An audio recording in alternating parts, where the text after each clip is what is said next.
Three dot মাইনটি click করবি, দেখবি টাস করে একটা এসে যাবে। আজকে তোকে সামনে নিয়ে আস কী করি ইমো নাম্বার আনব্লক করবো, আবার সেই নাম্বার ব্লক করে আনব্লক করবো।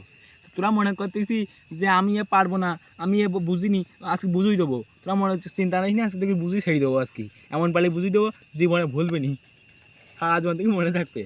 তো চিন্তা করিনি, আজকে শিখিয়ে দেবান। তা আমরা ভিডিওটা ভালো লাগলে আমি কমেন্টকে জানাই একটুখান, তোকে অপেক্ষা থাকবো হলো। আর তোরা ফলো করে রাখিস কেন একটুখান, আমরা একটা বুঝে নেবান যে ভালো লেগে।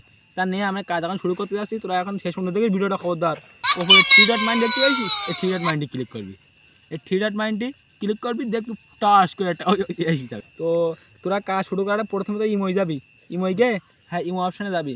ইমো অপশানে গিয়ে তারপরে তোরা তুই যে নাম্বারে অসুবিধা হয়েছি সেই নাম্বারে ব্লক মারবি। তোরা অন্য নাম্বার ব্লক মারবি, খবরদার সমস্যা। এখন মনে কর তুই বুঝে নিতে আমি এটা সিলেক্ট করে নিলাম, আর নিয়ে মনে কর ফুটাস করে এসে যাবে।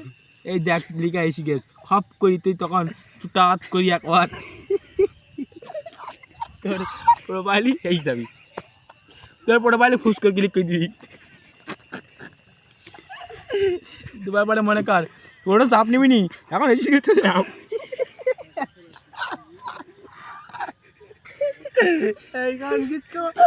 করতে যাবে ও দেখতে পাচ্ছি তুই 3 নাম্বার 3টে ডট দেবা, ওই দেখ নিচে এসে ব্লক করে নাম লেখা, ব্লক ব্লক কি লাভ উস্কুরি ব্লক, এই ব্লক এই ব্লকে, এই যে ব্লক দেখতে পাচ্ছি এটা ব্লক। এই ব্লকে ওই দেখ ওপেন বলি একটা অপশান, ওই ওপেন ওই বুঝতে পারছি। এই ক্লিক করে দিবি, ওই লালে লালে ওই লালে ক্লিক করে দিবি, ক্লিক করে দিব ব্লক হয়ে যাবে। মনে কর কতিস কি এবার হইস ফুটাস খেয়ে যাবে, ফুটাস করি হুটাস করি হয়ে যাবে।